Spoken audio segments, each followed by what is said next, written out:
Hi hello నమస్తే welcome to Jangaon studios. నా పేరు శ్రీనివాస్, మీరు చూస్తున్నారు జనగాం స్టూడియోస్.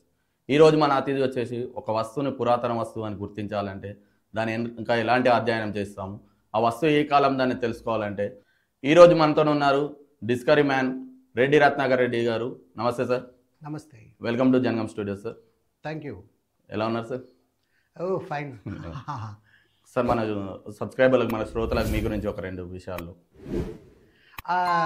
ముందుగా జనగాం స్టూడియోస్కి స్వాగతం. ఎందుకంటే జనగాం ఒక జిల్లా కేంద్రమైనప్పుడు అన్ని రంగాల నుంచి వివిధ రకాల వ్యవస్థలు పనిచేయాల్సిన అవసరం ఉంది, ప్రారంభించుకోవాల్సిన అవసరం ఉంది. ఈ ఏరియా కొంత స్పేస్ ఉంది.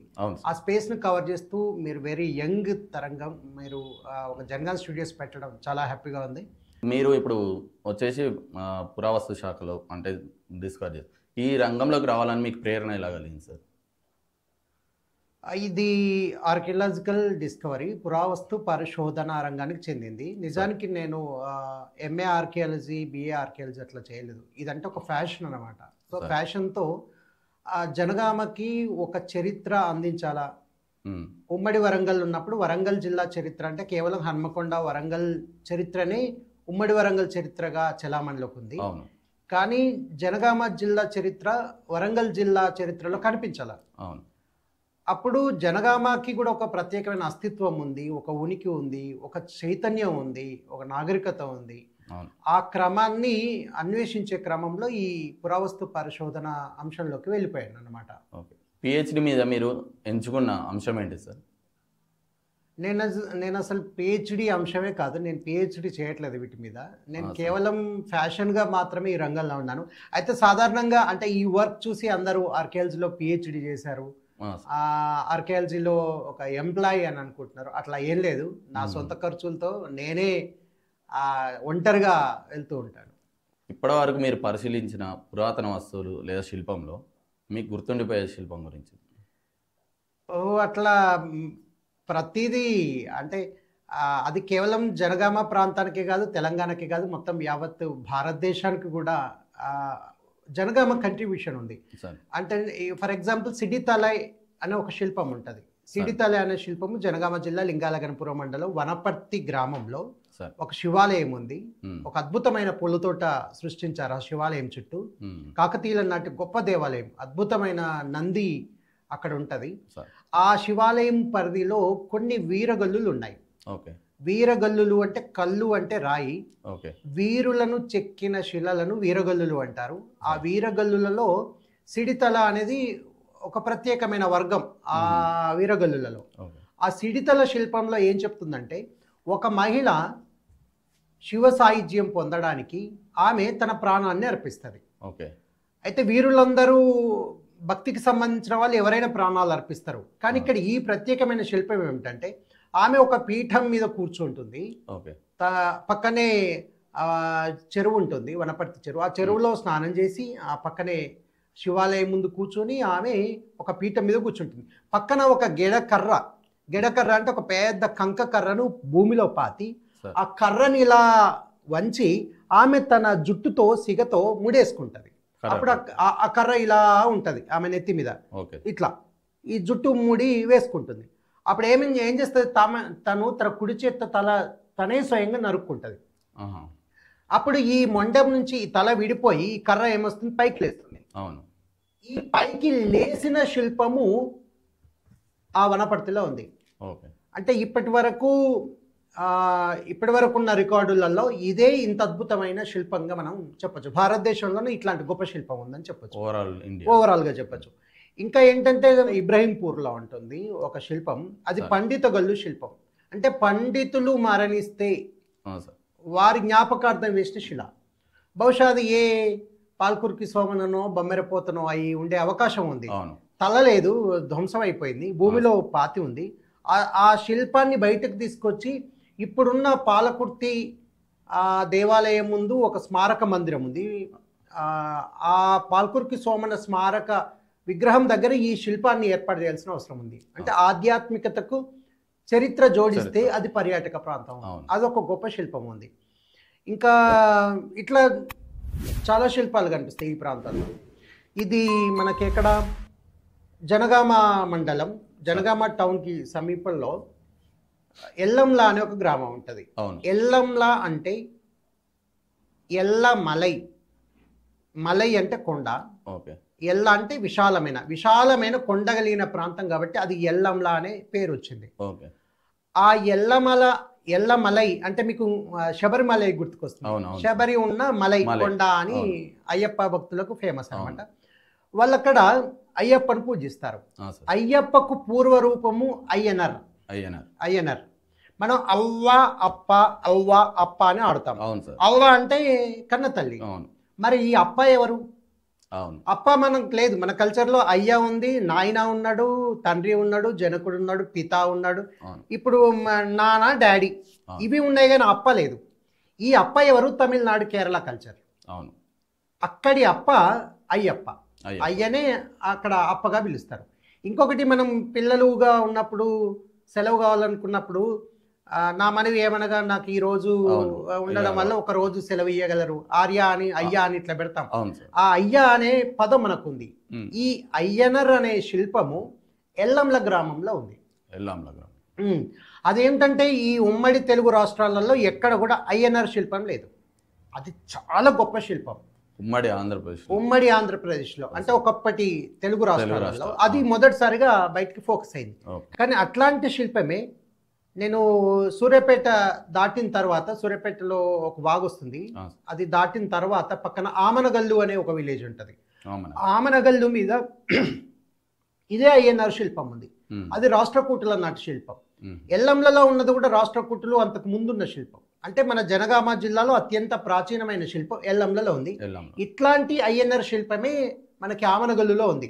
దీన్ని బట్టి ఏంటి, తెలంగాణ రాష్ట్రంలో అయ్యనర్ అనే ఒక శిల్పం ఉందనేది బయటికి బలంగా ఫోకస్ అయింది. ఇట్లాగే ఆంధ్రప్రదేశ్లో కూడా ఒక వాటర్ ఫాల్ గుర్తుంటుంది, ఆ ప్లేస్ గుర్తుకు లేదు. వాటర్ ఫాల్ వచ్చే శిలకి కూడా ఒక అయ్యనర్ శిల్పం ఉంటుంది.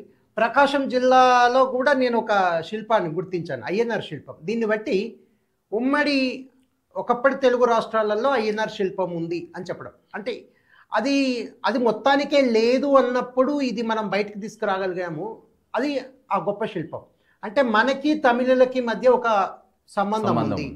మన రాష్ట్రాన్ని అంటే మన ప్రాంతాన్ని పూర్వం చోళులు కూడా పరిపాలించారు. చోళులంతా తమిళనాడు కేరళ ఆ ప్రాంతం వాళ్ళే. అంటే వాళ్ళు ఈ చోళుల ప్రభావం కూడా తెలంగాణలో ఉంది అని చెప్పేటువంటి ఒక గొప్ప శిల్పం ఉంది. తెలంగాణలో వజ్రాయన బౌద్ధం లేదన్నారు. బౌద్ధంను రకరకాల చీలికలుగా విడిపోయింది. హైందవ మతము వైష్ణవులుగా శైవులుగా మనం విభజిస్తాము. అట్లాగే బౌద్ధంలో మహాయానము హీనాయానము అని 2 శాఖలుగా చీలిపోయింది బౌద్ధం. అప్పుడు వజ్రాయానము ఒకటి ఉంది. ఆ వజ్రాయానంలో ఏమిటంటే బౌద్ధుని యొక్క స్త్రీ రూపాలు కూడా వచ్చినాయి వజ్రాయానంలో. హైందవ మతంలో ఉండే మంత్రతంత్రాలు యజ్ఞాలు ఇట్లాంటివి హిందూ మతంలో కనిపిస్తాయి. ఇవన్నీ కూడా వజ్రాయానంలో ఆ మతంలోకి ప్రవేశించినాయి. అంటే బౌద్ధము ఈ ప్రాంతంలో నిలబడాలంటే, హిందూ సమాజంలో నిలబడాలంటే హిందువుల యొక్క కొంత సంస్కృతి అందులోకి చేరింది. అంటే ఒక శాఖ అట్లా చీలింది. ఆ వజ్రాయానం తెలంగాణలో లేదు అనేది చరిత్ర పుస్తకాలలో రికార్డ్ అయింది. అట్లాంటి వజ్రాయాన శిల్పం తెలంగాణలో మొదటిసారిగా మనకి ఇప్పగూడెం అనే గ్రామంలో వజ్రాయాన శిల్పాలు బయటపడ్డాయి. అక్కడ ఒక నిలువెత్తు అమితాబ్ శిల్పం ఉంది. అమితాబ్ అంటే అమితాబ్ బచ్చన్ కాదు, అమితాబ్ అంటే బుద్ధుడి యొక్క నిలువెత్తు విగ్రహాన్ని అమితాబ్ అంటారు. అంత గొప్ప పేరుని అమితాబ్ బచ్చన్కి వాళ్ళ పేరెంట్స్ పెట్టుకున్నారు. చూడండి, బాలీవుడ్ హీరోలు ఒక పేరు పెట్టాలంటే ఒక గొప్ప చరిత్ర చూస్తారు. మనం కూడా మన ఒక పేరు పెట్టాలంటే మన తల్లిదండ్రులు పెద్ద పోరాటమే చేస్తారు ఏం పేరు పెట్టాలని. అట్లా ఆయనకి అమితాబ్ అని పేరు పెట్టారు. అమితాబు ఈ బుద్ధుడు అనమాట. ఇట్లాంటి అమితాబు పాలరాతి విగ్రహం ఇప్పగూడెం నాగులమ్మ గుడి ముందు ఈ అక్కడ ఒక బౌద్ధ టెంపుల్ ఉంది. ఇప్పుడున్న నాగులమ్మ గుడి ఒకప్పుడు బౌద్ధ టెంపుల్ అయి ఉంటుంది. ఎందుకంటే ఆ టెంపుల్ యొక్క స్ట్రక్చర్ డిఫరెంట్గా ఉంటుంది.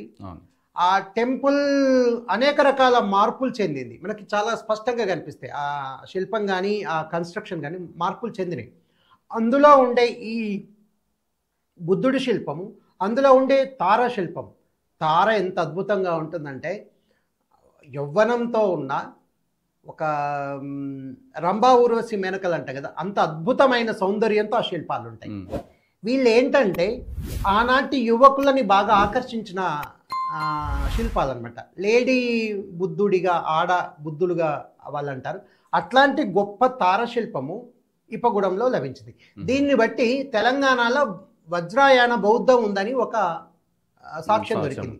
దీని తర్వాత ములుగు జిల్లాలో కొత్తూరు గ్రామంలో ఒక చిన్న కొండ పైన వజ్రాయన బౌద్ధానికి సంబంధించిన ఒక గుడికి గుడే ఉంది. గుడి అంటే దీన్ని బట్టి తెలంగాణలో వజ్రాయన బౌద్ధం ఉంది అని చెప్పింది. అంటే మన జనగామ నుంచి పరిశోధన జరిగినప్పుడు ఇట్లాంటి కొత్త విషయాలు బయటపడ్డాయి. ఇవన్నీ చాలా అరుదైన శిల్పాలు అని చెప్పచ్చు. ఇట్లా చాలా చెప్పచ్చు. ఇప్పుడు ఒక శిల్పం గురించి సార్, అది ఏ ప్రాంతానికి చెంది, ఏ యుగానికి చెందిందని మీరు ఎలా అప్రోచ్ అవుతారు? అంటే మీరు తెలుసుకునే విధానం ఎట్లా చెప్పొచ్చు అంటే, ఇప్పుడు రేడియో ఉంది, సార్, మనం చెప్పొచ్చు అదే కాలంది. టీవీ వచ్చింది, ఏ కాలంది.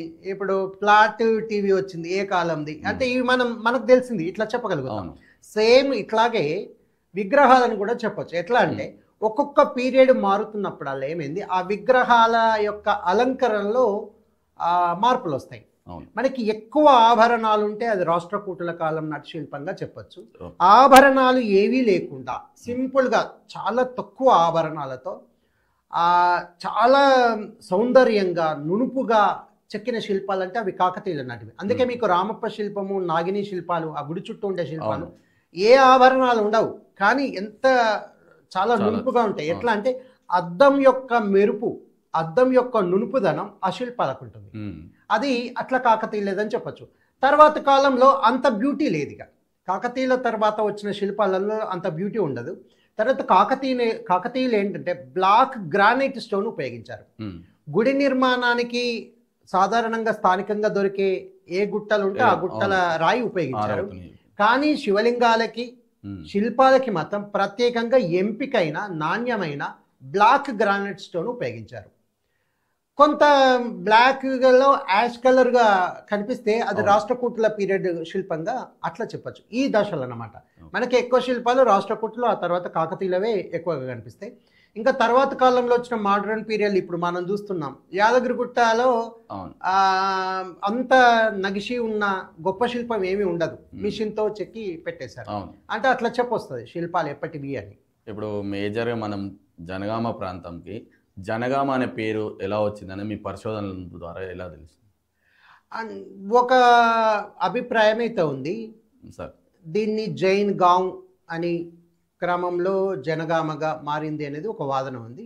దీనికి ఒక స్థానికులు ఏమంటారంటే, నార్త్ ఇండియా నుంచి, ఉత్తర భారతదేశం నుంచి వచ్చిన జైనులు ఈ జనగామలో ఉన్న బతుకమ్మ కుంటలో స్నానం చేసి ఇక్కడ విశ్రాంతి తీసుకొని మళ్ళీ అక్కడికి వెళ్ళేవారు అనేది నేను మొదట్లో విన్న వాదన. నా పరిశోధన ఆరంభంలో నిజానికి అట్లా కాదు. జైనులు ఇక్కడే ఉన్నారు, ఈ జనగామ ప్రాంతంలోనే జైనులు ఉన్నారు. జనగామలో ఉన్న దాదాపు 90% గ్రామాలలో జైన ఆధారాలు ఉన్నాయి. మన జైనగాం అని పేరు వచ్చినప్పుడు జనగామ ప్రాంతంలో కూడా ఒక జైన్ టెంపుల్ ఉండాలి కదా అని ఒక రీసెర్చ్ చేసినప్పుడు స్థానిక మహంకాళి టెంపుల్లో ఒక జైన శిల్పం కనిపిస్తుంది. అదేంటంటే 4 వైపులా కాయోత్సర్గ భంగిమలో ఉన్న జైన శిల్పం ఉంటుంది. కాయోత్సర్గ భంగిమ అంటే మనకి కర్ణాటకలో బాహుబలి శిల్పం ఉంటుంది. అంటే దిగంబరంగా నిలబడి ఉన్న శిల్పం, నిలబడి ధ్యానం చేస్తున్న శిల్పం అనమాట.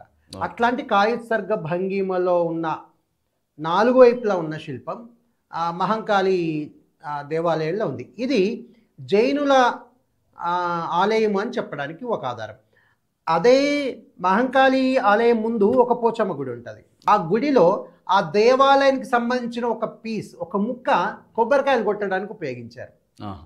అదే జైన దేవాలయంలో ఉండేటువంటి జైన వినాయకుడిని బొర్రెంకన్న వినాయకుడు అని చెప్పి అది భూమిలో ఉండిపోయింది. ఈ గుడి మొత్తం కొలాప్స్ అయింది.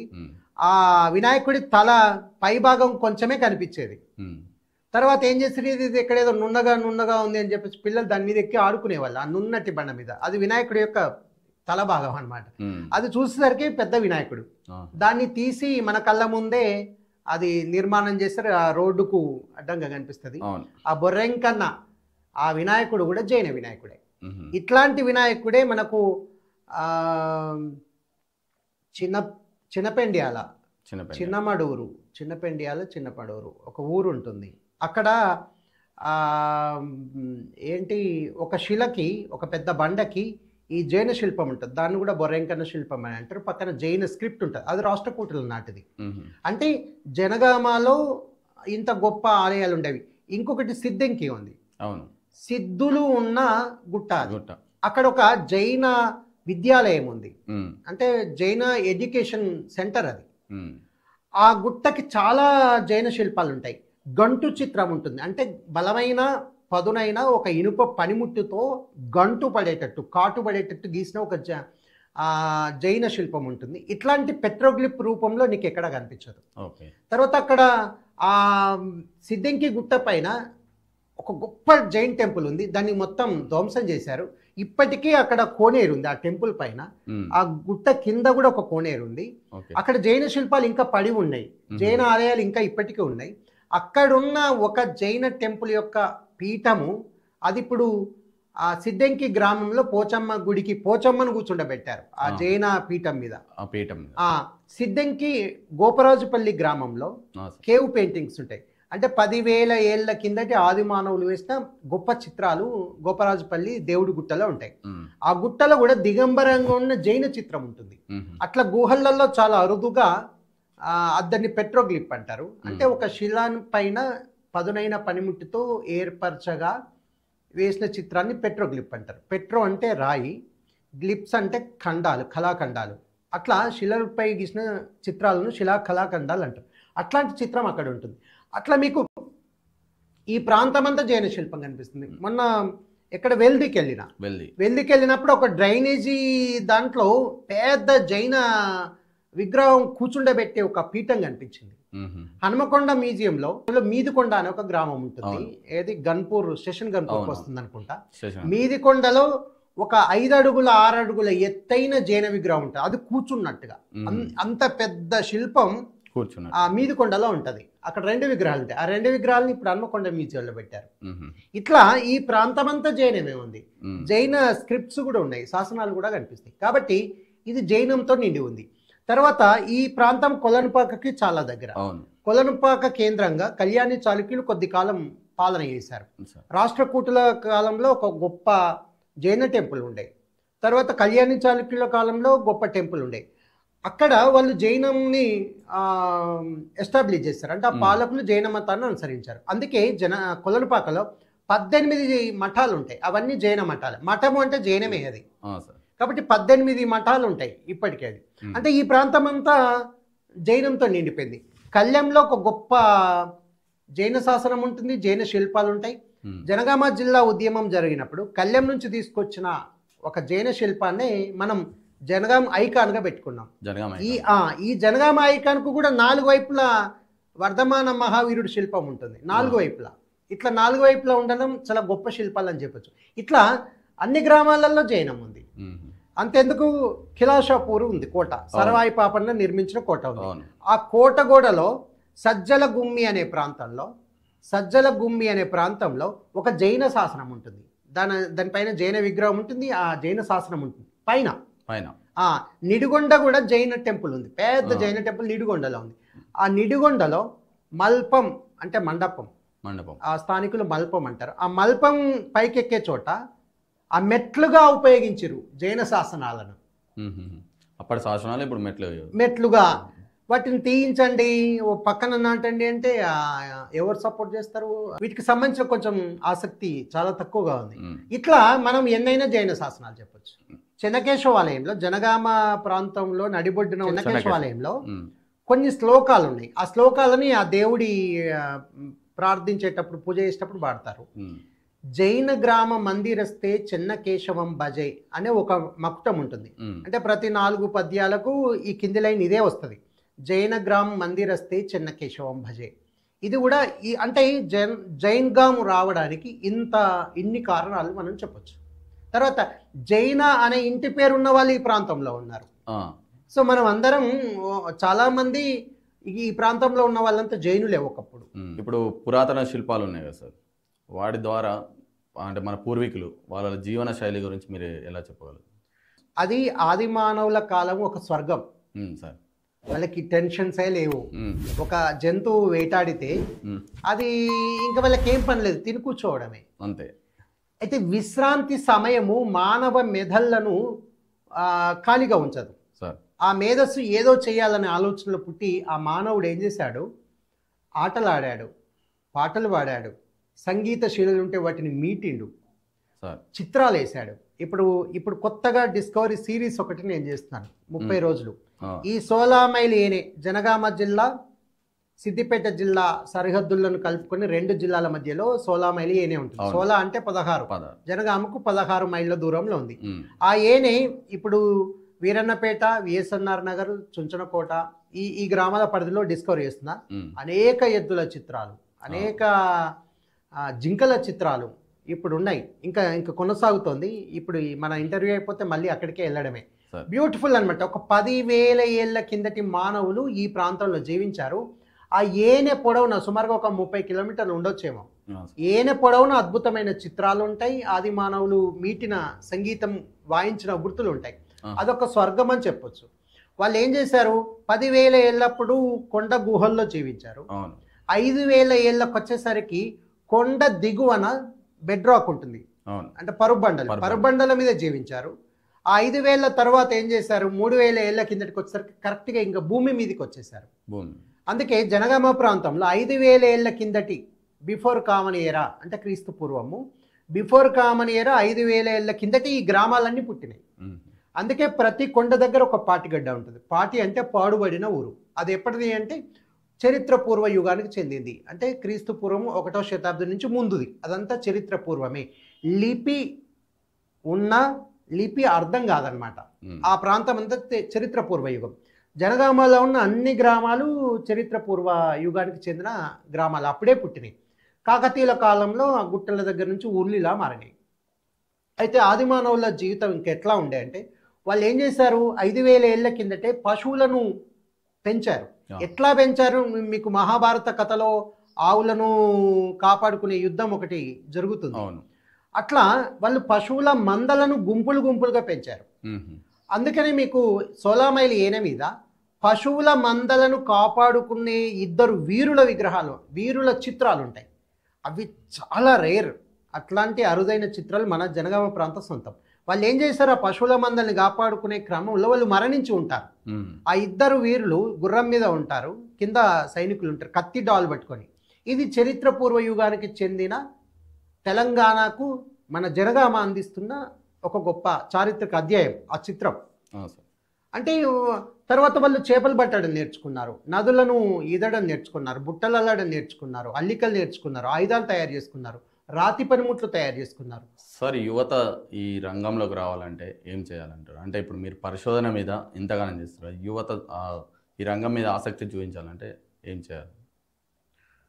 అంటే ఈ ప్రశ్న చిన్నదని లాగా అనిపిస్తుంది, కానీ ఎవరైనా ఒక రంగంలోకి రావాలంటే ముందు ప్రభుత్వ నిర్ణయాలు ఉండాలి. అవును. ఇప్పుడు మేము పనిచేస్తున్న చరిత్ర పరిశోధనలకు మాకు గౌరవం ఇవ్వడమో లేకపోతే జీతభత్యాలు ఇవ్వడమో, మమ్మల్ని ఎక్కడో అక్కడ అకామిడేట్ చేస్తే మాతో వచ్చిన వాళ్ళు ఇన్స్పైర్ అయ్యి మా రంగంలోనూ కొనసాగుతారు. ఇదేమవుతుందంటే ఇప్పుడు నాతో వచ్చిన ఏ ఒక్కరు కూడా రెండవసారి రారు. సార్, వాళ్ళకి కనీసం తినడానికి ఏమీ ఉండదు, తాగడానికి నీళ్ళు ఉండవు, మార్గం ఉండదు, బైక్ ఉండదు, బైక్ పెట్రోల్ పోసే వాళ్ళు ఉంటారు. కనీసం ఒక డిస్కవరీ చేస్తే ఒక వీడియోకు తమ్మునేలు కూడా చేసేయారు. ఎవరు ఒక వీడియో ఎడిట్ చేసి ఏంటంటే చేసేయారు. ఇట్లాంటి కఠినమైన పరిస్థితులు ఉంటాయి. ఇంట్లోంచే మనం అమౌంట్ పెట్టుకొని ఫీల్డ్కి వెళ్ళడం అంటే చాలా కష్టం. తర్వాత జనగామలో ఒక ఆర్కియలాజికల్ మ్యూజియం నిర్మించాలని చెప్పేసి కౌన్సిలర్, మున్సిపల్ చైర్మన్, మన ఎమ్మెల్యే ముత్రెడ్డి యాదగిరెడ్డి గారు ఉండే అప్పుడు, మన MP Kadiyam Srihari, KTR working president అయినాక కేటీఆర్ గారికి, హరీష్ రావుకు, స్వయంగా కేసీఆర్కు కూడా నేను లెటర్ ఇచ్చాను. తర్వాత టూరిజంలో ఉండే 2 సార్లు మారిన అధ్యక్షులకు లెటర్ పెట్టాను. టూరిజం వాళ్ళను కూడా జనగాంకి రప్పించాను. ఇప్పుడు ఎంత కఠినమైన పరిస్థితులు ఉన్నప్పుడు మేము రీసెర్చ్కి వెళ్ళినప్పుడు తీసుకొచ్చిన రాతి పనిముట్లు, మట్టి పాత్రలు అవన్నీ ఉంటాయి. వాటిని ప్రిజర్వ్ చేయడానికి ప్లేస్ ఉండదు. ఈ యూట్యూబ్లోనో ఫేస్బుక్లోనో ఇవి చూసి సార్ మేము మీ ఇంటికి వస్తామన్నప్పుడు అప్పుడు కొంచెం డిస్టర్బెన్స్. ఇప్పుడు అన్నోన్ పర్సన్స్ వచ్చి ఇల్లంతా తిరుగుతూ ఉంటారు, ఇంట్లో ఏం పనులు చేసుకోరాదు, కంజెస్టెడ్గా ఉంటుంది. అది పబ్లిక్ సంబంధించిన ప్రాపర్టీ, పబ్లిక్లో ఉండాల్సిన మ్యూజియము, అది ఎనీ టైం వచ్చి చూడగలరు. అంటే ఒక పర్సనల్ లైఫ్ డిస్టర్బ్ అవుతూ ఉంటుంది. ఇంటికి ఎవరైనా గెస్ట్లు వచ్చి ఓన్లీ ఈ ఆర్కియలాజికల్గా ఇవి చూడాలని అనుకున్నప్పుడు మనకు కాలేజ్ టైము మన టైం ఉంటుంది. అవును. అంటే ఇట్లాంటి కఠినమైన స్థితులు ఉంటాయి. అందుకని ఈ ఫీల్డ్లోకి ఎవరు రారు. ఆల్రెడీ గవర్నమెంట్ దాంట్లో ఉన్నారు. అయితే ఈ డిపార్ట్మెంట్కి ఏమంటారు నిధుల కేటాయింపు చాలా చాలా తక్కువ. కాబట్టి వాళ్ళు ఏం చేయలేరు. అంటే యువత ఇక్కడ రావాలంటే ఏంది మమ్మల్ని చూసే వస్తారు. అవును. సో మాకే ఆదరణ లేదు. అవును. ఇంకా వాళ్ళు ఎట్లా వస్తారు? ఇప్పుడు నాతో ఒక 50 మంది తిరిగి ఉంటారు. నేను డిస్కవరీ చేసినప్పుడు చాలామంది యూట్యూబర్స్ ఈ హిస్టరీ వైపుకు అంటే ఆదిమానవుల వైపుకు దాదాపు ఒక 50-60 మంది యూట్యూబర్స్ ఇట్లా ఆదిమానవుల మీద కూడా సలహాలు చెప్తే అట్లా చేశారు. కానీ వాళ్ళు ఎవరు ఇట్లాంటి హిస్టరీని చూసే వాళ్ళు ఎవరు? కాబట్టి వీళ్ళకి ఏంటంటే డ్రోన్ కెమెరా ఉండాలి, హైఫై మంచి కెమెరా ఉండాలి, టెక్నిక్స్ ఉండాలి, వీడియో ఎడిటింగ్ ఉండాలి, ఇవన్నీ ఉంటాయి. ఏదైనా చూస్తారు యూత్. అట్లా చాలా ప్రాబ్లమ్స్ ఉంటాయి. ఒక వ్యక్తి పురాతన వస్తువుల్ని గౌరవించాలంటే ఏం తెలుసుకోవాలి సార్ దాని గురించి? అది ఒక వస్తువు అది ఎప్పటికీ తరాలకు ఉపయోగపడితే ప్రతి తరం దాన్ని దాచిపెట్టుకుంటుంది. ఇప్పుడు ఏమవుతుంది? అప్డేట్ అవుతూ వస్తుంది. రేడియో పోయింది, తీసేస్తాం. టీవీ వచ్చింది, ఇప్పుడు ఎల్ఈడి తెర వచ్చింది, ఆ టీవీ తీసేస్తున్నాం. ఎల్ఈడి కూడా పోయి ఇంకొకటి స్క్రీన్, రూమ్లో ఒక గది మొత్తం స్క్రీనే వస్తుంది రాను రాను, అప్పుడు అది తీసేస్తాం. అంటే వస్తువులన్నీ పోతూ ఉంటాయి. ఈ క్రమంలో ఒక వస్తువును మనం జ్ఞాపకంగా దాచిపెట్టుకోవాలంటే అది వ్యక్తిగా అసాధ్యం అవుతుంది. ఇప్పుడు ఎడ్ల బండి ఉంది, కనుమరుగైంది, మనం ఇంట్లో దాచిపెట్టుకోలేము. ఓ పాత కారు ఉంది, దాని అప్డేట్ అవుతుంది, ఆ పాత కారు దాచిపెట్టుకోలేము. దీనివల్ల ఏమవుతుందంటే ఒక వ్యక్తిగా మనం చేయలేం. కాబట్టి ప్రభుత్వం ఏం చేయాలి? ప్రతి గ్రామానికి ఒక మ్యూజియం నిర్మించాలి. ప్రతి గ్రామానికి ఆ మ్యూజియానికి అనుసంధానంగా ఒక గ్రంథాలయం ఉండాలి. మ్యూజియం గ్రంథాలయానికి అనుసంధానంగా ఒక ల్యాబ్ ప్రయోగశాల ఉండాలి. దానికి అనుబంధంగా ఒక ఆడిటోరియం ఉండాలి. దానికి అనుబంధంగా ఒక ప్లే గ్రౌండ్ ఉండాలి. ఈ 5 ఒకటే ప్రిమిసెస్ లో ఉండాలి. అట్లా ప్రతి ఊర్లో విద్యార్థులకి, యువతరానికి, కళాకారులకి, చరిత్ర పరిశోధకులకి, ఇతర రంగాల శాస్త్ర పరిశోధకులకి అదొక నిలయం. అట్లా చేసినప్పుడు ప్రతి గ్రామానికి మ్యూజియం ఉన్నప్పుడు ప్రతి పాత వస్తువు అక్కడ పడేస్తారు. కానీ ప్రతి వస్తువు ఆ ప్రాంతానికి సంబంధించిన ఒక గొప్ప జ్ఞానాన్ని ఇస్తుంది. ప్రతి వస్తువు ఆ కాలానికి సంబంధించిన ఒక గొప్ప సంస్కృతిని తెలియజేస్తుంది, ఒక నాగరికత క్రమాన్ని తెలియజేస్తుంది. తర్వాత ఎప్పుడైనా కూడా ఇది ఒక తృప్తిని వస్తుంది. ఈ సంస్కృతి అనేది ఒక గొప్ప తృప్తిని ఇస్తుంది. కాబట్టి మనం వస్తువులను కాపాడుకోవాలంటే మాత్రం అట్లా ఇండివిజువల్గానైతే చాలా కష్టం. ఇప్పుడు కాయిన్ కలెక్షన్ ఉంది, ఒక బాక్స్లో పడేస్తే కాయిన్స్ ఉంటాయి. కానీ ఈ పెద్ద పెద్ద వస్తువులని, టూల్స్, ఇవన్నిటిని కలెక్ట్ చేయడం అయితే చాలా కష్టం. మీరు ఇప్పటివరకు జీవితంలో మీరు చేసిన పరిశోధనలో మర్చిపోలేని సంఘటన కానీ పరిశోధన ఏదైనా ఉందా సార్? అట్లా ఒక్కటని చెప్పలేం, కానీ ప్రతిదీ గొప్పదే. అయితే నా మట్టుకి నేను ప్రతిదీ కొత్త జానర్లోకి వెళ్తూ ఉంటాను. అంటే నాకు తెలియని సబ్జెక్టుని నేను ఎక్కువగా పరిశోధనకి ఎంపిక చేసుకుంటాను.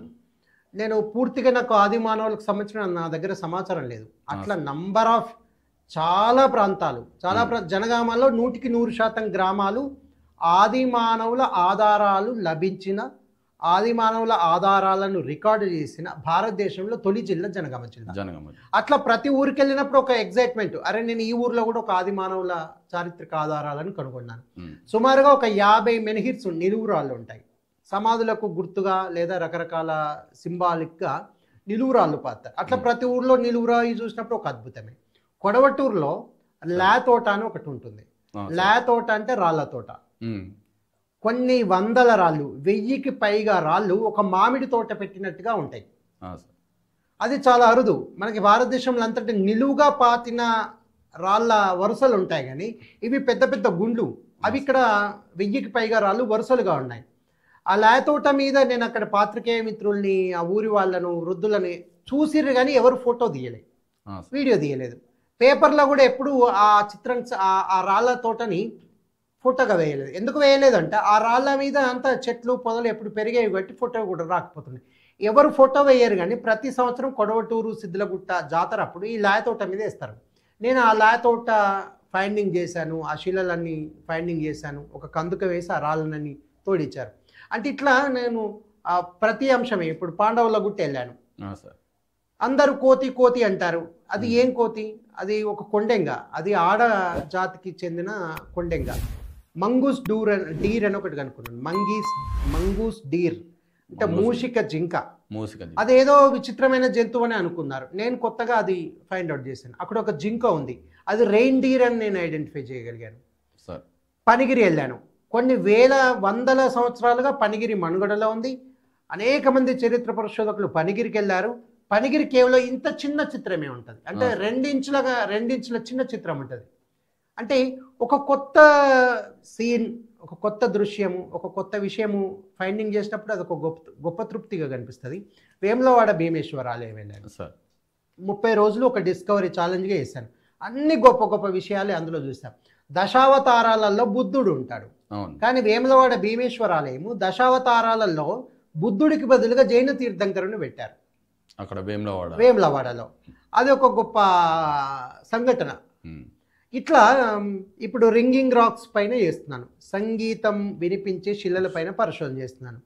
అనేక జింకలు, అనేక ఎద్దుల చిత్రాలు, అద్భుతంగా ఆదిమానవులు వేసిన చిత్ర ప్రయోగశాల, అబ్బురపరిచే ఒక గొప్ప లోకం. జియోలాజికల్గా ఇంపార్టెంట్ ఉంది, బొటానికల్గా ఇంపార్టెంట్ ఉంది, జువాలజికల్గా ఇంపార్టెంట్ ఉంది, హిస్టారికల్గా ఇంపార్టెంట్ ఉంది, అడ్వెంచరస్, ట్రెక్కింగ్, ఎన్నో జానర్స్కి ఆ 16 మైల్ అయిన సంగీతం పలికేనాలు ఒక గొప్ప అనుభూతి.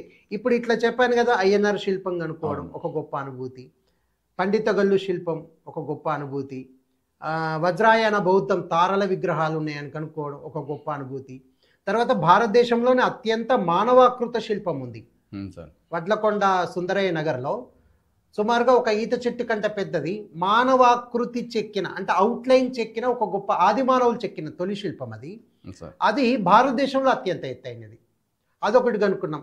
సిద్దంకిలో ప్రపంచంలోనే అత్యంత బరువైన వెడల్పైన డాల్మెన్ సమాధికి సంబంధించిన క్యాప్ స్టోన్ ఉంది ప్రపంచంలోనే. అంటే అట్లెట్లా చెప్పగలుగుతాం మీరు అంటే, పురావస్తు శాఖ త్రవ్వకాలు జరిగినప్పుడు సిద్దిపేట జిల్లాలో దేవుణ్ణి నర్మట అనే గ్రామంలో బరువైన క్యాప్స్టోన్ ఉన్న సమాధి అని వాళ్ళు అనౌన్స్ చేశారు.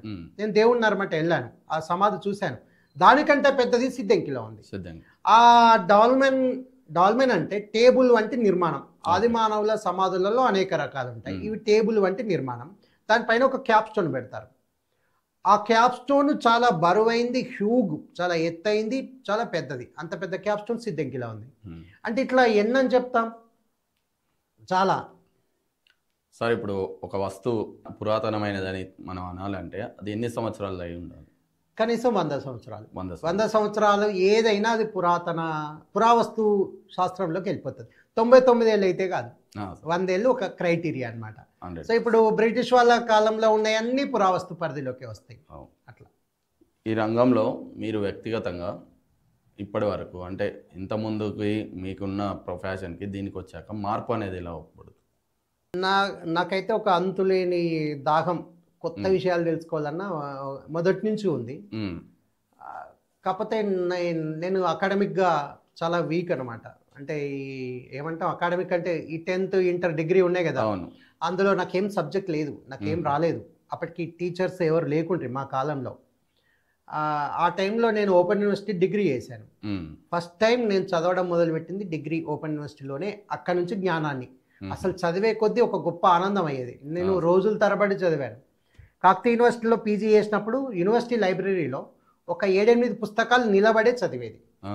నిలబడి చదివి ఇంటికి వెళ్ళినప్పుడు అవి కొంచెం ఆ పదాలు హార్డ్గా ఉండడం, అది చదివితే ఆలస్యం అవుతుందని కఠినంగా ఉండడం, అది గొప్పగా ఉండడం, అట్లాంటి పుస్తకాల్ని అక్కడ చదవకపోదును. అవి ఆ 3 పుస్తకాలు సెలెక్ట్ చేసుకొని ఇంటికి వెళ్ళేటప్పుడు ఆ 3 పట్టుకొని వెళ్ళి మళ్ళీ క్యాంపస్లో ఉన్నప్పుడు యూనివర్సిటీ క్యాంపస్ రూమ్లో చదివేది. అట్లా బ్రహ్మాండంగా అప్పుడు పుస్తకాలు చదివాను. అంటే ప్రతి కొత్తది నాకు ఆనందం. ఇప్పుడు ఆర్కియాలజికల్ సర్వే, ఆది మానవుల పరిశోధనలో ఆది మానవుల మట్టి పాత్రలు అవి వాటి మీద చేశాను. తర్వాత ఏం చేశాను, నేను శిలల మీద చేశాను. అంటే అది జియాలజీ సబ్జెక్ట్, అది నాకేం జియాలజీ రాదు, కానీ అది కొత్తగా ఒక జియాలజీ ప్రముఖులను నేను ఎప్పటికప్పుడు అడ్వైజ్ తీసుకుంటూ, వాళ్ళ ఆలోచనలు తీసుకుంటూ, వాళ్ళకి పోస్ట్ పెట్టి, ఫొటోస్ పెట్టి, వీడియో పెట్టి, ఇది ఏమై ఉంటుంది సార్, అట్లా ఒక 3-4 ఉన్నారు. నా స్టూడెంట్స్ కూడా ఉన్నారు. వాళ్ళ గైడెన్స్ తీసుకొని నేను జియోలాజికల్గా కూడా రీసెర్చ్ చేశాను. చాలా మొక్కల మీద పరిశోధన చేశాను. ఇప్పుడు రింగింగ్ రాక్స్, సంగీతం ఎట్లా పలుకుతాయి, ఒక కొత్త ప్రాంతం, కొత్త జానర్. అవును. ఇట్లా అంటే ఒక కొత్త దాని మీద అట్లా చేయడం నాకు మొదటి నుంచి ఇంట్రెస్ట్గా ఉండే. పురాతన వస్తువుల మీద మీ పరిశోధన చేయడం ఒక ఎత్తు అయితే, మీకు ఇంకొక యాంగిల్ వచ్చేసి తెలంగాణ మూమెంట్లో రచయితల సంఘం అధ్యక్షులుగా, అప్పుడు తెలంగాణ మూమెంట్లో కానివ్వండి, జనగామ జిల్లా సాధనలో కానీ మీరు ఉద్యమకారుడిగా కూడా వ్యవహరించారు. అది ఎలాంటి అనుభూతి? అప్పుడు మీరు పడ్డ కష్టాల గురించి. అప్పుడు 2009 డిసెంబర్ 9 ప్రకటన తర్వాత 2 ఏళ్ళు శ్రీకృష్ణ కమిటీ పేరిట తాత్సారం చేశారు. ఆ క్రమంలో జనగామాలలో విద్యార్థి జాక్ ఒకటి ఏబీవీపీ రాంబాబు ఉండే, వాళ్ళ ఆధ్వర్యంలో, ఏబీవీపీ ఆధ్వర్యంలో ఒక స్టూడెంట్ జాక్ ఏర్పడ్డది. నేను అప్పటికీ తెలంగాణ కోసం జనగామలో తొలిసారిగా లెక్చరర్ జాక్ ఒకటి ఏర్పాటు చేశాను. దాని మీద చాలా కార్యక్రమాలు చేపట్టాము. అందులో ఒకటి పోలింగ్ కూడా పెట్టాం. అప్పుడు జనగామలో ఒక సిఐ ఉండే, ఆ సిఐని సస్పెండ్ చేశారు. ఆ టైంలో సస్పెండ్ చేస్తే, అంటే పేరు చెప్పొచ్చో లేదో కానీ అప్పుడు అధికారంలో ఉన్న ఒక మంత్రి అందాం, ఆయన ఉన్న ఒక సిఐకి పోలింగ్ పెట్టాం. అంటే మీరు ఆ మంత్రికి వేస్తారా, ఈ సిఐకి వేస్తారా అని. అప్పుడు ఆ సిఐ ఉండి ఇట్లా పెట్టకండి, మీరు మంత్రి వర్సెస్ తెలంగాణ అని పెట్టండి అని అంటే 7 ఓట్లు మాత్రమే ఆ మంత్రికి వచ్చినాయి. అన్ని ఓట్లు సుమారుగా ఒక 5,000-6,000 ఓట్లు పడ్డాయి. అవన్నీ ఓట్లు తెలంగాణకే పడ్డాయి. ఆ కొన్ని ఓట్లు ఎట్లా పడ్డాయి అంటే అవన్నీ ఆయనను దూషిస్తూ వేసినవి. అంటే ఇట్లా ఒక సంచలనం కలిగించే ఉద్యమ రూపాలు తెలంగాణ ఉద్యమంలో తీసుకున్నాము. మేము తర్వాత మట్టి సత్యాగ్రహం చేసాం. గాంధీ ఉప్పు సత్యాగ్రహం చేసినట్టుగా మేము మట్టి సత్యాగ్రహం చేసాం. మట్టి కోసం ఇది పోరాటం కాబట్టి ప్రతి గ్రామాన మట్టిని సేకరించడం అదొక పెద్ద సవాల్. ఈ మట్టి సత్యాగ్రహంలో ఇప్పుడు బీసీ కమిషన్ మెంబర్గా బాలలక్ష్మి గారు ఉండిరి. వీరు వీళ్ళ హస్బెండ్ నా స్టూడెంట్స్ నా దగ్గర ఉన్నారు. ఉద్యమ కాలంలో ఆమె స్టూడెంట్ అయితే ఇతడు నాకు బిఎడ్లో నా స్టూడెంట్ అనమాట. వీళ్ళు మేము కలిసి మొదటిసారిగా మట్టి సత్యాగ్రహానికి ఇక్కడ పునాది వేసాం. అప్పుడు వాళ్ళు కూడా టూర్కి వెళ్తూ, వాళ్ళు కూడా అంటే గోదావరికి వెళ్ళినప్పుడు గోదావరి ఇసుక, నదులలో ఇసుక కూడా తీసుకొచ్చాం. జయశంకర్ సార్ పుట్టిన ఊరు ఎక్కడుంది, అక్కడ నుంచి నక్సలెట్ల స్తూపాలు కూడా ఉండే, జగిత్యాల స్తూపము, ఉస్నాబాద్ స్తూపం అని. మేము స్వయంగా మా ఊరు వెళ్తూ ఉస్నాబాద్ నుంచి మా ఊరు నుంచి కూడా నేను మట్టి తీసుకొచ్చుకోవాలి. ఇప్పుడు అన్ని ఊళ్ళ నుంచి మట్టి తీసుకొచ్చాను. నా బర్త్ ప్లేస్ కరీంనగర్ జిల్లా, మానకొండూరు మండలం, గంగిపల్లి. అంటే ఇంత పెద్ద మట్టి సత్యాగ్రహాన్ని నేను చేసినప్పుడు నా ఊరు మట్టి కూడా ఉండాలి కదా. నేను మా ఊరికి వెళ్ళి మా ఊరి చెరువు మట్టి తీసుకొచ్చాను. ఈ క్రమంలో వెళ్తూ అన్ని గ్రామాలలో మేము మట్టి సేకరించాం. కందకట్ల శ్రీనివాసన్ నా స్టూడెంట్, ఆయన మేము కలిసి పోతూ ఉస్నాబాద్ స్తూపానికి వెళ్ళి అక్కడ ఒక రాయి పట్టుకొచ్చినాం. అంటే ఇట్లా చాలా ప్రెస్టేజ్గా తీసుకున్నాం. అంటే ఒక ఏమంటాం దాన్ని, ఒక జెన్యూనిటీ, ఒక కమిట్మెంట్, చిత్తశుద్ధి ఏవో ఉంటాయి కదా, అట్లాంటి అంటే ఒక అపేక్ష అనమాట. మాకు ఈ మట్టి పైన మాకు అధికారం కావాలి, ఈ మట్టిని మేమే ఏలాలి. అట్లా మట్టి సత్యాగ్రహం చేశాం. ఒక మట్టి సత్యాగ్రహానికి కోదండరామ్ గారు వచ్చారు. ఒకసారి జరిగినప్పుడేమో విమలక్క గారు వచ్చారు. ఏంటంటే ఒక మట్టిని తీసుకొని అక్కడ కట్టాలి, ఉద్యమ స్తూపం దగ్గర, ధర్నా చౌకుల దగ్గర మట్టిని కట్టాలి. ఈ మట్టిని తర్వాత కాలంలో తెలంగాణ వచ్చాక నిమజ్జనం చేయాలని చెప్పేసి పెట్టారు. దీనికి ఆలేరు నుంచి ఒక చరిత్ర పరిశోధకుడు ఉండేది, వారిని మేము ఇన్వైట్ చేశాము. ఇక్కడ జనగామ చౌరస్తా నుంచి వందలాది మంది మీరు రంగప్ప చెరువుకి వెళ్ళి ఎడ్లు, నాగళ్ళు, ఊరు నుంచి సేకరించిన మట్టిని తీసుకొని, తర్వాత తెలంగాణ తల్లి సర్దార్ వల్లభాయ్ పటేల్ దేశభక్తులను వేషధారణ వేసుకొని, డప్పు చప్పులతో పీరీలు పట్టుకొని, బోనాలు ఎత్తుకొని పెద్ద ఎత్తున ఇక్కడ నుంచి జనగామ చౌరస్తా నుంచి రంగప్ప చెరువుకి వెళ్ళి అక్కడ వాటిని అట్లా ఒక చిన్న కార్యక్రమం చేస్తాం, మట్టి సత్యాగ్రహం. అది నమస్తే తెలంగాణ తొలినాళ్లలో సండే బుక్లో కూడా మట్టి సత్యాగ్రహాన్ని కవర్ పేజీగా వేస్తూ కూడా ఒక ఆర్టికల్ వేశారు. అట్లా మట్టి సత్యాగ్రహం చేస్తాం. తర్వాత తెలంగాణ వచ్చాక ఎట్లాంటి చిహ్నాలు ఉండాలి అనేది ఒక జాబితా. అంటే తెలంగాణ రాష్ట్ర పక్షి, తెలంగాణ రాష్ట్ర జంతువు, తెలంగాణ రాష్ట్ర పుష్పం, ఇట్లా తెలంగాణ రాష్ట్ర కవి, తెలంగాణ పండుగ ఎలా ఉండాలి అని ఒక లిస్ట్ చేసాం. డాక్టర్ సుంకిరెడ్డి నారాయణ రెడ్డి గారు దాన్ని ఆవిష్కరించారు. అప్పుడు హరీష్ రావు వచ్చారు అదే రోజు కూడా మా కాలనీకి, గృహప్రవేశం ఉండే ఇంకా. అయితే ఆయనకి ఆ జాబితా అప్పుడు అందజేశాం. తర్వాత మా పాఠ్య పుస్తకాలలో మా తెలంగాణ చరిత్ర ఉండాలి అని ఒక కార్యక్రమం చేశాం. అప్పుడు మన జనగామ చౌరస్తాలో తెలంగాణ కవులు రాసిన, తెలంగాణ మీద రాసిన వందలాది పుస్తకాలు చౌరస్తా మొత్తం పరిచి ఒక్కొక్క పుస్తకాన్ని పరిచయం చేశారు. ఇంత గొప్ప చరిత్ర ఉంది, ఇంత గొప్ప కవులు రచయితలు ఉన్నారు, ఇంత గొప్ప నవలాకారులు ఉన్నారు, మన చరిత్ర ఎందుకు ఉండొద్దు అని చెప్పి ఒక పెద్ద ప్రోగ్రాం చేశాం. ఇట్లా చాలా చేసాం. శ్రీకృష్ణ కమిటీ వస్తే ఈ శ్రీకృష్ణ కమిటీకి కళ్ళు లేవు, ఈ శ్రీకృష్ణ కమిటీకి చెవులు లేవు అని చెప్పి ముగ్గురిని కళ్ళకు గంతలు కట్టించి, చెవులకు గంతలు కట్టించి, నోటికి గంతలు కట్టించి ఒక ప్రోగ్రాం చేశాం. తర్వాత తెలంగాణ అమరులకు నివాలి అని చెప్పేసి వందలాది మంది విద్యార్థులతో వాళ్ళకి వలయాకారంగా నిలబడి వంగి ఒక జెండా పట్టుకున్న ఒక వ్యక్తికి నమస్కరిస్తూ చేశాం. చాలా వార్తలు పైన టీఆర్ఎస్వి ఉంటుండే, ఒక వార్త కోదండరామ్ సార్తో ఉంటుండే, తర్వాత వార్త నా ఫోటో ఉండేది. అంత పెద్ద ఎత్తున వేసాం. కానీ ఎక్కడ ఇప్పటికి స్టిల్ ఇప్పటికి కూడా ఏ పాత్రికేయ మిత్రుడికి నా వార్త వేయండి అని ఎప్పుడు చెప్పింది లేదు. వాళ్ళు అంటే చాలాసార్లు పాత్రికేయుల మీద ఒక విమర్శ ఉండే, వాళ్ళు డబ్బులు ఇవ్వాలి అది ఇదని. కానీ నా మట్టుకు వచ్చేసరికి నేను ఒక్క విలేకరుని కూడా ఇట్లా చూడలేదు. నా దగ్గరకు వచ్చేసప్పటికి వాళ్ళు హార్ట్ఫుల్గా వార్తలు వేశారు. స్టిల్ ఇప్పటికీ కూడా చాలా హార్ట్ఫుల్. ఇంకెప్పుడైనా వార్త ఇవ్వకపోతే అన్నా మీరు మాకు ఇవ్వలేదు. చాలామంది ఏమనుకుంటారంటే పాత్రికేయులకి కొంత డబ్బులు ఇస్తేనే వార్త ఇస్తారని. అట్లా ఏం లేదు. నా మట్టికి చరిత్రకు సంబంధించి అన్ని పత్రికలు అవుట్ రైట్గా, ఇంగ్లీష్ పత్రికలతో సహా అవుట్ రైట్గా సపోర్ట్ చేశాయి. తర్వాత జనగామ జిల్లా ఉద్యమం గురించి అడిగారు కదా. తెలంగాణ ఉద్యమంలో విద్యావంతుల వేదిక వచ్చినప్పుడు మా జనగామ నుంచి కాసుల లింగారెడ్డి గారు, శేషు తెలుగు టీచరు, నేను ఇంకొకరిద్దరం ఎవరో ఉన్నాము. మేమందరం ఒక కరపత్ర కవిత వేశాం. జయశంకర్ సార్ గారు వస్తే పర్నే గార్డెన్స్లో పెద్ద మీటింగ్ జరిగింది. కరపత్ర కవిత అంటే మేము 5-6 ఒక అప్పటికప్పుడు కవితలు ప్రచురించి ఒక కరపత్రిక కవిత ఆవిష్కరించినాం. తర్వాత జనగామ జిల్లా ఉద్యమంలో నేను జనగామ రచయితల సంఘం పెట్టినప్పుడు తర్వాత కాలంలో జోగంజయ్య అధ్యక్షుడు ఉన్నారేమో బహుశా. ఆ కాలంలో ఈ ఉద్యమం వచ్చింది. ఇంకా మేము పాటలు పాడడం, మా ఇంట్లో రిహార్సల్స్ చేసినాం, పాటలు ఎట్లా పాడాలి. నేను కూడా స్వయంగా జయ జయ హే జనగామ జనని అని అట్లా ఒక జనగామ మాతృగీతం రాసాం. మా మిత్రులందరూ పాటలు రాశారు. కరీంనగర్ వెళ్ళి రికార్డ్ చేసి వచ్చారు. ఆ పాటల క్యాసెట్ ఒక మైలురాయి అన్నమాట. అట్లా జనగామ జిల్లా ఉద్యమం గొప్పగా జరిగింది. తర్వాత బస్సు కాలిపోయింది అన్నమాట ఆ సంఘటనలో. దాంట్లో నన్ను కూడా పేరు యాడ్ చేశారు. 11 రోజులు వరంగల్ సెంట్రల్ జైల్లో ఉన్నాము.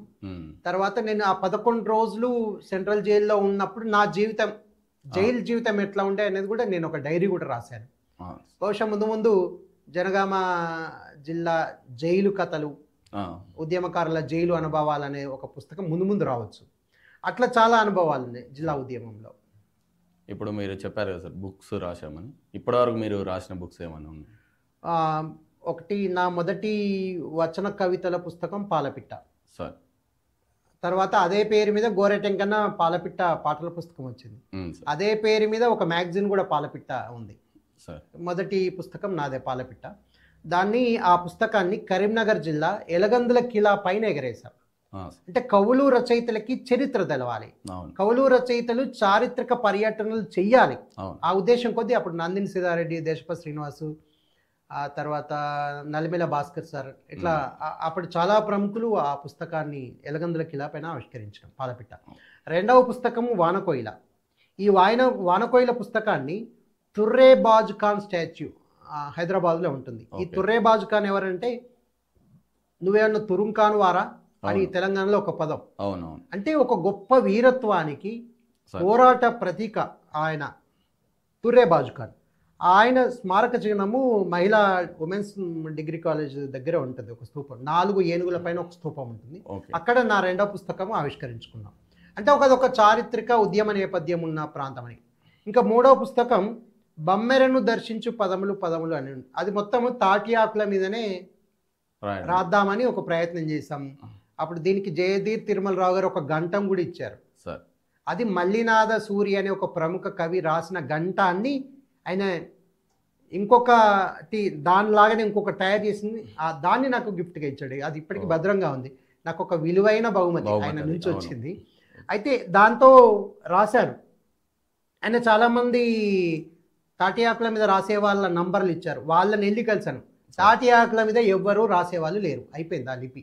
నేను ఆంధ్రప్రదేశ్లో కూడా చూశాను, వెతికాను, ఎక్కడ తాటి ఆకుల మీద రాసేవాళ్ళు లేరు. లాస్ట్కు నేను మార్కర్ పెన్తో తాటి ఆకుల మీద రాశాను. ఇట్లా ఇంకా చాలా పుస్తకాలు ప్రచురించాల్సి ఉండే. ఇప్పుడు నా డిస్కవరీ అంతా కూడా ప్రచురించాల్సి ఉండే. ముందు చూద్దాం. తర్వాత ఆలోకనం అనే ఒక పుస్తకం వేశారు. సార్ వీళ్ళు ఏంటంటే తెలంగాణలోని అన్ని జిల్లాలను కలిపి చరిత్ర వేశారు, ఆలోకనం అనే పేరిట. దానికి జనగామ జిల్లా చరిత్ర నేను ఆ పుస్తకానికి అందించాను. తర్వాత తెలుగు యూనివర్సిటీ తెలుగు సాహిత్య పరిషత్ వాళ్ళు ప్రతి జిల్లాకు ఒక పుస్తకం వేస్తున్నారు. నేను హనుమకొండ జిల్లా పరిధిలో ఉన్న ఆది మానవులకు సంబంధించిన ఒక ఆర్టికల్ ఇచ్చాను. అట్లా కొన్ని పనులు అయితే చేశాను. ఇప్పుడు మీరు అన్నట్టు మీ యొక్క బుక్స్ ఇప్పుడు మన జనగామ లైబ్రరీకి అంటే ఇవ్వడం జరిగింది అన్నారు.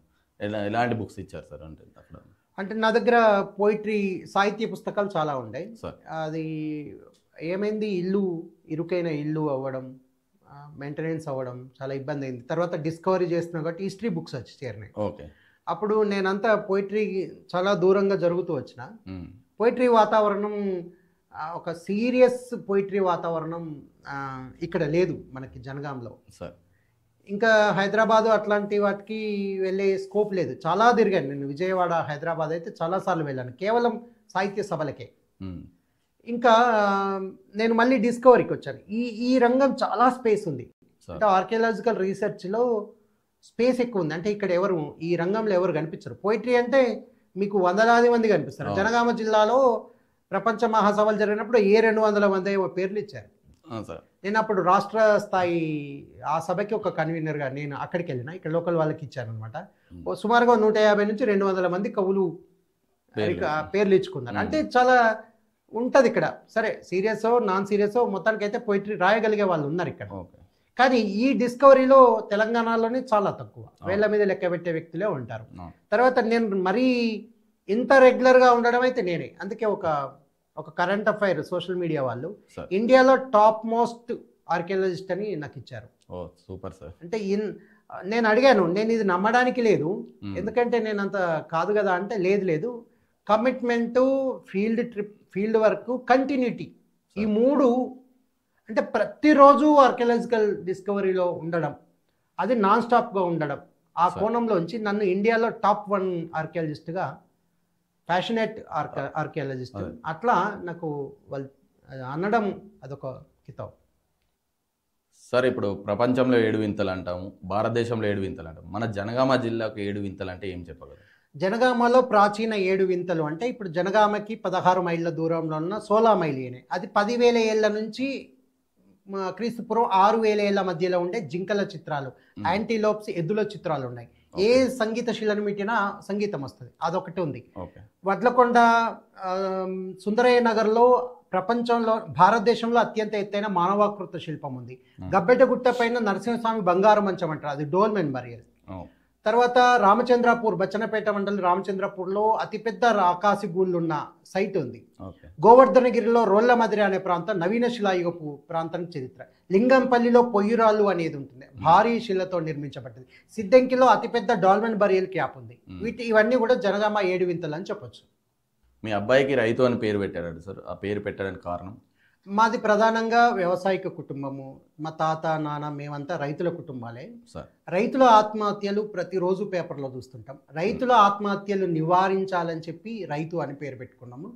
ఈ రైతుకే తెలంగాణ మట్టి సత్యాగ్రహంలో సేకరించిన మట్టి మీద అక్షరాభ్యాసం చేయించినాం. నేను సెంట్రల్ జైల్లో, వరంగల్ సెంట్రల్ జైల్లో ఉన్నప్పుడు ఆ ఖైదీలకు నేనే రోజు పాఠాలు చెప్పేవాడిని. అందులో ప్రతిరోజు అన్నం వృధాగా పడేసేవాళ్ళు జైల్లో. నేను అప్పుడు చెప్పాను, నా కొడుకు పేరు రైతు, మీరు తినేటప్పుడు మీ పళ్ళెం పక్కన పడ్డ ప్రతి మెతుకు నా కొడుకుతో సమానమే అని చెప్పాను. ఆ రోజు నుంచి వరంగల్ సెంట్రల్ జైల్లో సగానికి సగమే అన్నం వండిరు, అంత వృధా అయ్యేది. ఆ రోజు నుంచి అన్నం వృధా అసలే కాలేదు. అట్లా రైతు నేపథ్యం చాలా ఉంది. సార్ డిస్కవరీ మ్యాన్గా మీరు ఇప్పుడు ఆ పేరు తెచ్చుకున్నారుగా, మీరు డిస్కవరీ మ్యాన్గా ఎలాంటి కష్టాలు అనుభవించారు? అసలు నిజానికి నేనైతే ఏ కష్టం అనుభవించలేదు సార్. అంటే మనం బయట వాళ్ళకి చాలా కష్టాలు అనిపిస్తాయి. ఎందుకంటే నేను కొత్త డ్రెస్తో వెళ్తాను, ఆ గుహల్లోకి దిగుతాను, ఆ బండపాకురు అంతా అంటుకుంటుంది, అది ఫంక్షన్లకు పనికిరాదు.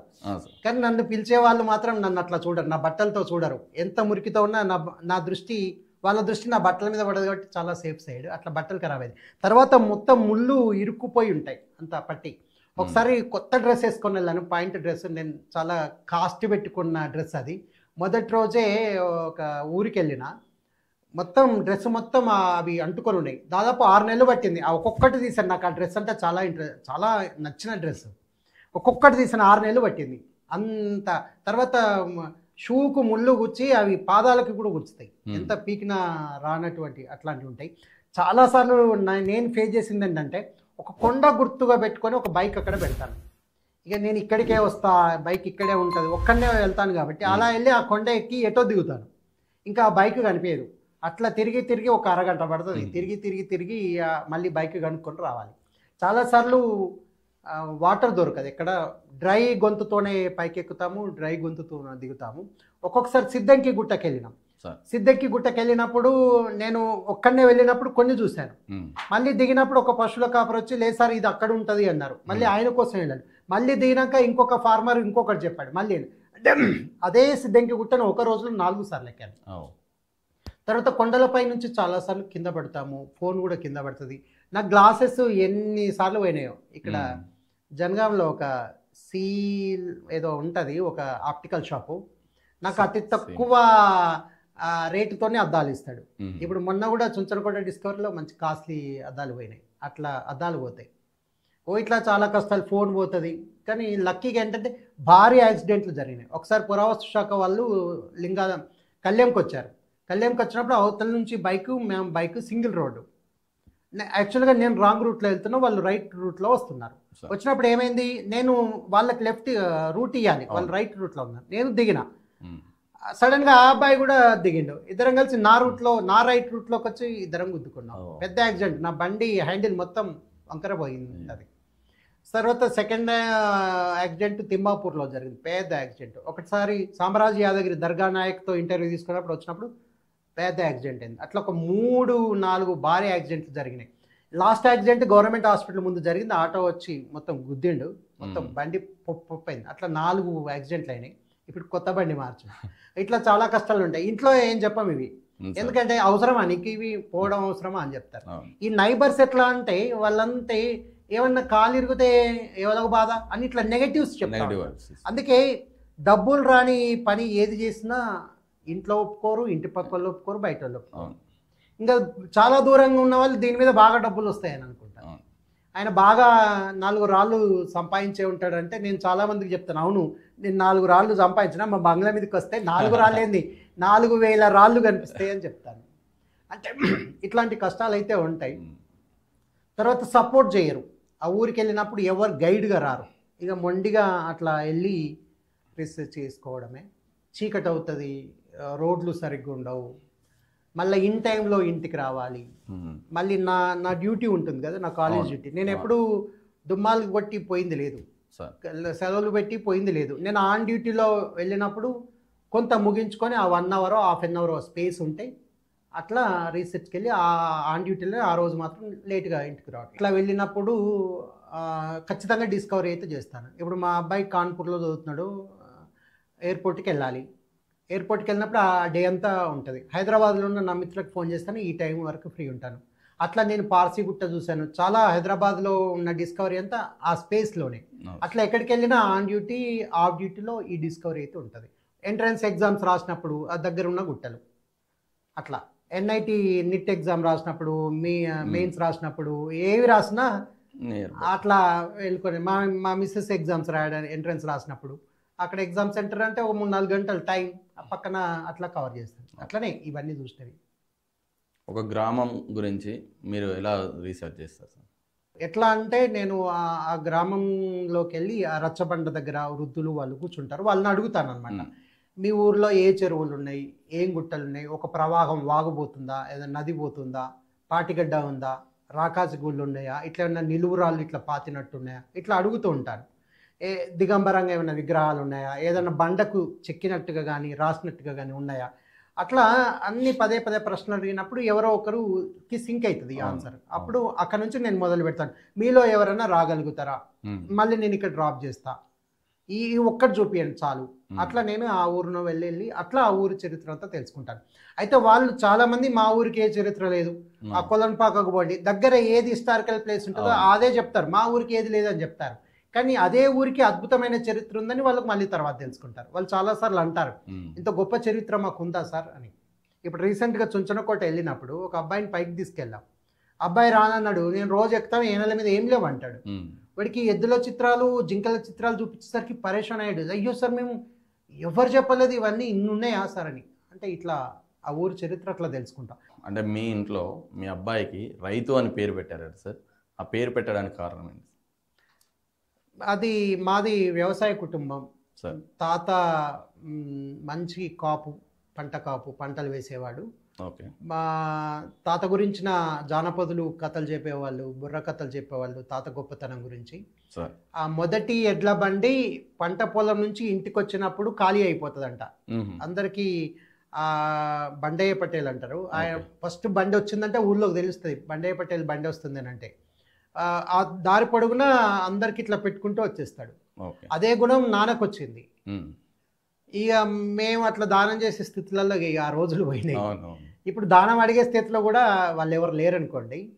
అదొకటి నాన్న నుంచి, తాత నుంచి నాన్నకు వచ్చింది, నాన్న నుంచి నా వరకు వచ్చింది. నేనైతే నాలెడ్జ్ మాత్రం షేర్ చేయగలుగుతాను. తర్వాత మా మా పెద్దక్క, ఆమె వ్యవసాయ కుటుంబమే. వ్యవసాయ కుటుంబంలో ఉన్న వాళ్ళకే, మేన వాళ్ళకి ఇచ్చినాము. ఆమె మా మేనబావ, వాళ్ళిద్దరు కలిసి అప్పుడు వాళ్ళు చిన్నప్పుడే ఒక నాటకం వేశారు. రైతుల ఆత్మహత్యల మీద నాటకాలు వేశారు. పల్లెపడుచులం మేము రైతు బిడ్డలం, పొద్దున్నే లేచాము పల్లెపడుచులం, వాకిలేమో ఊడ్చాము పల్లెపడుచులం అని చెప్పి మా సిస్టర్ ఇప్పటికీ డాన్స్ వేస్తారు ఆ నాటకం మీద. అందులో ఆత్మహత్య చేసుకున్న రైతు ఉరితాడు వేసుకున్న ఫోటో ఒకటి మా బావగారు ఇంట్లో చూశాను. అంటే ఇవన్నీ ముద్రలు పడిపోయినాయి. తర్వాత ప్రతిరోజు రైతుల ఆత్మహత్యలు కనిపిస్తూనే ఉంటాయి. ఇట్లాంటి రైతుల ఆత్మహత్యలు ఇక నుంచి జరగకూడదు, రైతు బతకాలి. ఆ నేపథ్యం నుంచి మా కొడుకుకు రైతు అని పేరు పెట్టాం. పాప పుడితే మట్టి, బాబు పుడితే రైతు అని ముందే ఫిక్స్ అయ్యాడు. సో బాబు పుట్టిండు, రైతు అని పేరు పెట్టినాం. తర్వాత ఆ రైతుకే తెలంగాణ మట్టి సత్యాగ్రహంలో భాగంగా సేకరించిన మట్టి మీద రైతు అని తెలంగాణ వచ్చిన తర్వాత అనౌన్స్మెంట్ 2009 డిసెంబర్ 10th ప్రకటనలో అదే జనగామ చౌరస్తాలో అదే మట్టి మీద రైతుకు అక్షరాభ్యాసం చేశాం. మన జనగామ చౌరస్తా ఇప్పుడు కాన్పూర్లో IIT సెకండ్ ఇయర్ చదువుతున్నాడు. సార్, చివరగా ప్రజలందరికీ మీరు ఇచ్చే ఒక ముఖ్య సందేశం ఏంటి సార్? ఏమీ లేదు, భారతదేశం నా మాతృభూమి, భారతీయులందరూ నా సహోదరులు, నేను నా దేశాన్ని ప్రేమిస్తున్నాను, సుసంపన్నమైన బహువిధములైన నా దేశ వారసత్వ సంపద నేను కాపాడుకుంటాను. సుసంపన్నమైన బహువిధములైన నా దేశ వారసత్వ సంపదను నేను కాపాడుకుంటానని చెప్పి ప్రతిజ్ఞ చేస్తారు. ప్రతి ఊరికి వాళ్ళ జాతి వారసత్వ సంపద, ప్రతి ఊరి గ్రామ వారసత్వ సంపద మన పూర్వీకులు వాడిన వస్తు పనిముట్లే. అగో ఆ జాతి సంపదను కాపాడుకోవడానికి ప్రతి గ్రామంలో ఒక మ్యూజియం నిర్మించుకోండి. గ్రామ పంచాయతీకి అనుబంధంగాన, గ్రంథాలయానికి అనుబంధంగాన, పాఠశాలకు అనుబంధంగా ఒక గది కేటాయిస్తే గ్రామస్తులందరూ తమ తాతలు పూర్వీకులు వాడిన వస్తువులు అందులో పెట్టచ్చు. ఇప్పుడు మన తాతలు మామిడికాయ తాళం అని అనేవాళ్ళు, మనం పడేస్తాం, ఆ ఇనుప సామాను వల్ల కమ్మేస్తాం. ఆ మామిడికాయ తాళం ఇక్కడ పెట్టచ్చు. పాతకాలపు రోకళ్ళు, విసురు రాళ్ళు, ఇట్లాంటివన్నీ మనం అక్కడ పెట్టచ్చు. ఎక్కడ చూసారు, బొమ్మకూరు గ్రామంలో శాతవాహన కాలపు గ్రైండర్ ఉంది అక్కడ. బ్రిటిష్ కాలము శాతవాహన మధ్యకాలం ఉండే గ్రైండర్, అది డిఫరెంట్గా ఉంటుంది. ఆ విసుర్రాయి వాళ్ళ దగ్గర ఉంది. ఇప్పుడు వాళ్ళు ఏం చేస్తారు, పడేస్తారు. కళ్యాణంలో చూశాను, మానవాకృత మట్టి శిల్పాలు ఉండే, ఇవేవో దయ్యాలవి అనుకొని వాళ్ళు పడేశారు. తర్వాత ఎక్కడ చూశాను, వీరన్నపేట గ్రామంలో ఒక అమ్మాయికి గుర్రపు బొమ్మ దొరికింది. అసలు ఆర్కియాలజికల్ గుర్రపు బొమ్మలు చాలా తక్కువ, ఎద్దు బొమ్మలు దొరుకుతాయి కానీ గుర్ర బొమ్మ, అమ్మాయికి గుర్రపు బొమ్మ దొరికింది. ఆ టీవీ మీద పెట్టుకున్నారు. ఆ టీవీ స్టాండ్ అటు ఇటు జరపడం వల్ల గుర్రపు బొమ్మ పగిలిపోయింది. కొన్నెలో పారదర్శకంగా ఉంటే స్ఫటిక రాతితో చేసిన పూసల దండ దొరికింది కొన్నెలో. వాళ్ళు ఇల్లు మారి కొత్త ఇల్లు కట్టుకున్నారు, ఆ పూసల దండ పోయింది. ఇట్లా అరుదైన చారిత్రక సంపద మొత్తం పోతుంది. అదే మీరు మీ గ్రామంలో ఒక్క గది కేటాయించుకుంటే ఆ గ్రామంలో భద్రపరచుకోవచ్చు. మన గ్రామ మట్టి, మన గ్రామపు రాళ్ళు, మన గ్రామపు వృక్షాలు, గ్రామంలో ఉండే పాత పనిముట్లు, పాత మట్టి పాత్రలు ఏవైనా సరే అదొక మ్యూజియంగా ఉండిపోతుంది. అట్లా మీకు విలువైన ఎంతో చక్కటి సమయాన్ని మాకు కేటాయించి మీ పరిశోధన గురించి ప్లస్ మన యొక్క జనగామకు ఉన్న ఆ పరిశోధన పరంగా, అంటే మనకు ఇంతకుముందు శిల్పాల పరంగా కానీ లేకపోతే జనగామ చరిత్ర గురించి కానీ చాలామందికి తెలియదు. మన జనగామ గురించి ఎంతో సవివరంగా వివరించినందుకు మీకు ధన్యవాదాలు sir. Thank you sir. Thank you. చూశారు కదా ఫ్రెండ్స్, ఈరోజు మనం డిస్కవరీ మ్యాన్ రెడ్డి రత్నాకర్ రెడ్డి సార్తో ఎంతో చక్కటి ఇంటర్వ్యూని తీసుకున్నాం. మరొక ప్రముఖ వ్యక్తితో మళ్ళీ కలుద్దాం. అంతవరకు చూస్తూనే ఉండండి జనగాం స్టూడియోస్. నమస్కారం.